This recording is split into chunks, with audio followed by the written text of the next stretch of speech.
El que demanem en la nostra moció és manifestar el nostre suport a la decisió del Consell.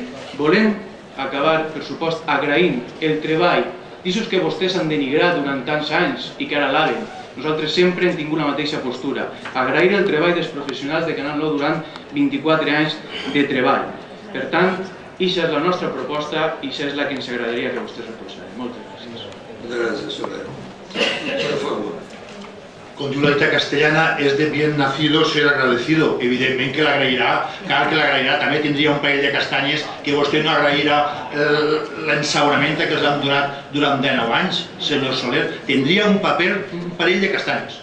Seria d'un nivell de desagraïts terrible. A vostè li ha tocat un paper molt difícil. Molt difícil, senyor Soler.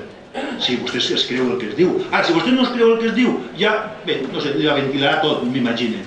Però no he escoltat cap punt d'autocrítica en el seu discurs. De veritat, és que esperava alguna més de vostè. Esperava que en algun moment vostè reconeguera algun tipus de mala gestió en Canal 9. Però vostè no. Vostè encara agraeix los servicios prestados. Evidentment que els agraeix los servicios prestados, que bien que se los han prestado. También fue la cas.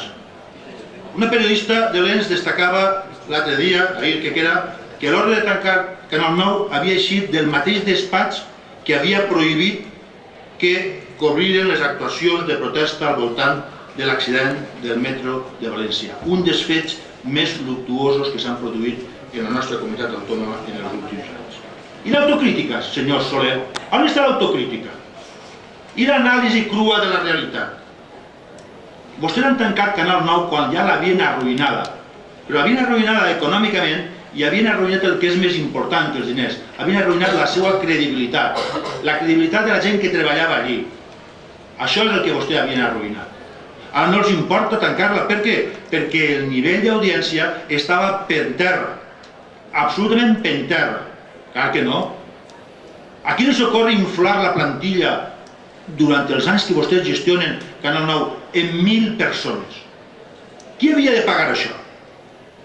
A qui se li ocorre mantindre exercicis on hi havia 300 milions d'euros de dèficit? Qui ho havia de suportar, això? Però si s'havien contratat vostès, si eren afiliats seus, si eren amics seus, a qui té que tirar la culpa? Evidentment que tots els grups de l'oposició havien de criticar eixe Canal 9. I jo afirmaria també que s'havia tancat eixe Canal 9, eixe Canal infumable, que feia olor a podrit, que estava putrefacte, però no la televisió valenciana. No una televisió valenciana al qual els valencians tenim tot el dret del món. Tot no és defendre la Real Senyera, la llengua valenciana i no sé ben bé què. La senya d'identitat més clau del nostre territori ha sigut tancada per vostès. I jo esperava almenys, senyor Soler, de vostè un punt d'autocrítica. Ni una paraula d'autocrítica així de la seva boca. I espere que no eixirà. Allà vostè, ja pagaran les conseqüències. Espere que l'actual primavera de la televisió valenciana dura molt de temps i a Xina els acaba d'enfonsar a vostès. Gràcies.